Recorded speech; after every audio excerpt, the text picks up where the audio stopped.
Bapak Ibu Saudara yang kekasih di dalam Tuhan kita Yesus Kristus, selamat pagi, salam sejahtera untuk kita semua. Jumpa lagi dengan saya dalam acara Renungan Harian GKPO Halim Perdana Kusuma di hari ini Jumat 11 Juli 2025. Sebelum Bapak Ibu Saudara memulai aktivitas di sepanjang hari ini, kita akan mendengarkan kebenaran firman Tuhan. Mari kita berdoa. Bapa Surgawi, kami datang lagi di hadapan hadirat Tuhan mengucap syukur. Tuhan karuniakan kepada kami hari yang baru di hari Jumat 11 Juli 2025 untuk kami memulai aktivitas kami di sepanjang hari ini. Sebelumnya kami rindu mendengarkan kebenaran firman Tuhan. Kuasai kami dengan Roh-Mu yang kudus, agar kami memahami kehendak Tuhan dalam firman yang akan kami baca. Berfirmanlah ya Tuhan, kami anak-anak-Mu sedia mendengar. Dalam nama Yesus. Amin. Bapak Ibu Saudara, saya mengajak kita semua untuk membaca Alkitab dari Kisah Para Rasul pasal 7 ayat 9 sampai 16. Kisah Para Rasul pasal 7 ayat 9 sampai ayat 16. Firman Tuhan demikian. Karena iri hati, bapa-bapa leluhur kita menjual Yusuf ke tanah Mesir, tetapi Allah menyertai dia dan melepaskannya dari segala penindasan serta memberinya anugerah dan hikmat ketika ia menghadap Firaun raja Mesir. Firaun mengangkatnya menjadi kuasa atas tanah Mesir dan atas seluruh istananya. Kemudian datanglah bahaya kelaparan menimpa seluruh tanah Mesir dan tanah Kanaan dan menimbulkan penderitaan yang besar, sehingga nenek moyang kita tidak mendapat makanan. Namun ketika Yakub mendengar bahwa di tanah Mesir ada gandum, ia menyuruh nenek moyang kita ke sana. Itulah kunjungan mereka yang pertama. Pada kunjungan mereka yang kedua, Yusuf memperkenalkan dirinya kepada saudara-saudaranya. Lalu ketahuanlah asal-usul Yusuf kepada Firaun. Kemudian Yusuf menyuruh menjemput Yakub, ayahnya, dan semua sanak saudaranya, 75 jiwa banyaknya. Yakub pun pergi ke tanah Mesir. Di situ ia meninggal, ia dan nenek moyang kita.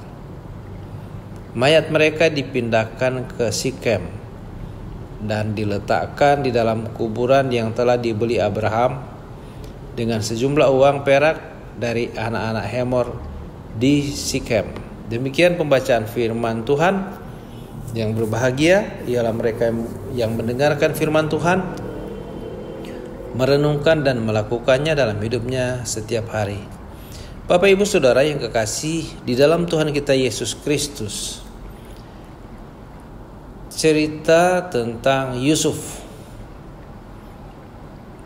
dari Kisah Para Rasul pasal 7 ayat 9 sampai ayat 16.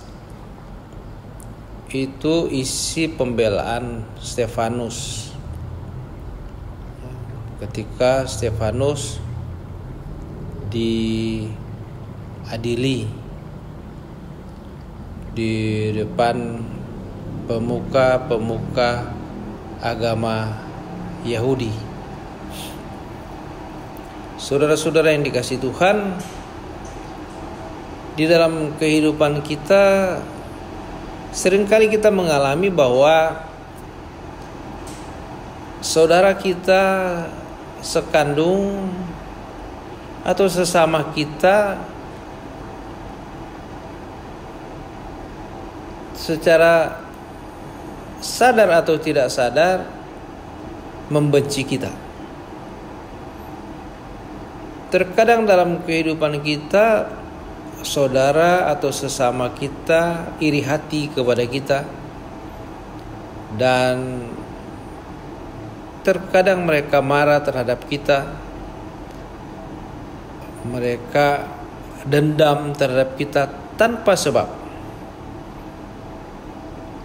dan mereka berniat untuk melakukan kejahatan terhadap kita.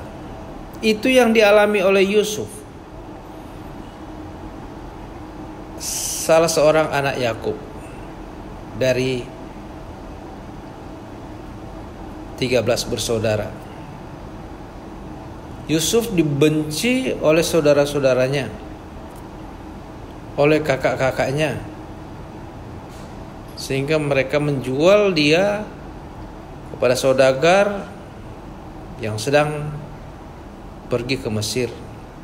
Dan saudagar ini menjual Yusuf di Mesir untuk jadi budak di Mesir. Nah, saudara-saudara yang dikasihi Tuhan,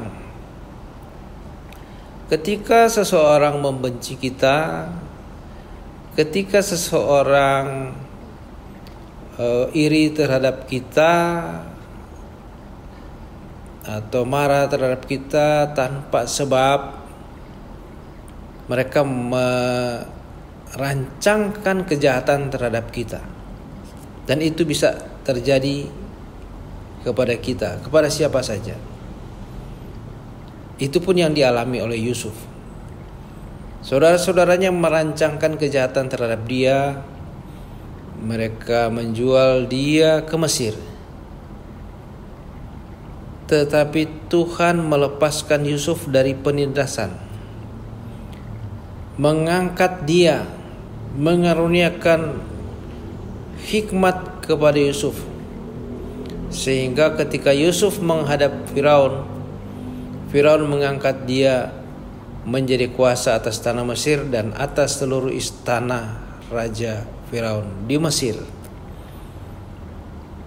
Dan Yusuf berkuasa di Mesir, sehingga ketika terjadi kelaparan di Mesir dan di tanah Kanaan, Yakub mendengar bahwa ada persediaan makanan di Mesir. Dia menyuruh anak-anaknya untuk pergi ke Mesir membeli makanan.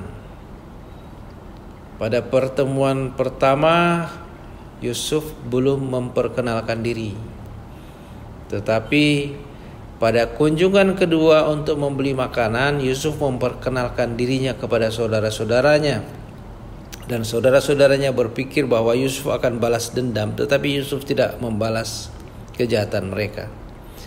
Nah, saudara-saudara yang dikasihi Tuhan, Tuhan mengangkat Yusuf menjadi orang yang berkuasa di Mesir dan di seluruh istana Firaun. Kadang-kadang orang merancangkan kejahatan terhadap seseorang. Kadang-kadang orang ingin menjatuhkan orang lain. Tetapi Tuhan membela orang yang dijahati. Tuhan berpihak kepada orang yang dijahati. Tuhan melakukan keadilan terhadap orang yang diperlakukan tidak adil, sehingga Yusuf diangkat dan disaksikan oleh saudara-saudaranya sendiri. Bahkan saudara-saudaranya sendiri hidup pada masa kelaparan karena dijamin oleh Yusuf. Nah, saudara-saudara yang dikasihi Tuhan, firman ini mengajar kita, sekalipun kita dijahati oleh orang lain, ketika mereka marah terhadap kita, ketika mereka benci terhadap kita, ketika mereka iri terhadap kita dan merancangkan kejahatan terhadap kita, jangan membalas, biar Tuhan yang balas. Tuhan akan menunjukkan kita, Tuhan akan mengangkat kita di depan mereka. Itu yang Tuhan lakukan terhadap Yusuf. Jadi kalau kita dijahati orang, serahkan semua kepada Tuhan. Biarlah Tuhan yang akan membalaskan kejahatan yang dilakukan orang lain terhadap kita. Dan Tuhan pasti akan mengangkat kita seperti Tuhan mengangkat Yusuf. Tuhan memberkati. Amin. Mari kita berdoa. Bapa Surgawi, kami mengucap syukur Tuhan melawat kami hari ini. Tuhan hadir di tengah-tengah kami melalui Roh-Mu yang kudus dan sudah menyapa kami melalui pembacaan dan pemberitaan firman Tuhan. Tanamkan firman itu dalam hati kami. Mampukan kami untuk melakukan kehendak Tuhan dalam kehidupan kami, agar semua janji Tuhan digenapi dalam kehidupan kami. Kami akan memulai aktivitas kami, Tuhan sertai kami, Tuhan berkati kami, sehingga apa yang kami lakukan hari ini berhasil. Inilah doa syukur kami Bapa, terpujilah nama-Mu. Di dalam nama Yesus, amin. Bapak Ibu Saudara yang kekasih di dalam Tuhan kita Yesus Kristus, dari GKPO Halim Perdana Kusuma saya mengucapkan selamat beraktivitas. Sehat dan sukses selalu. Tuhan Yesus memberkati. Amin.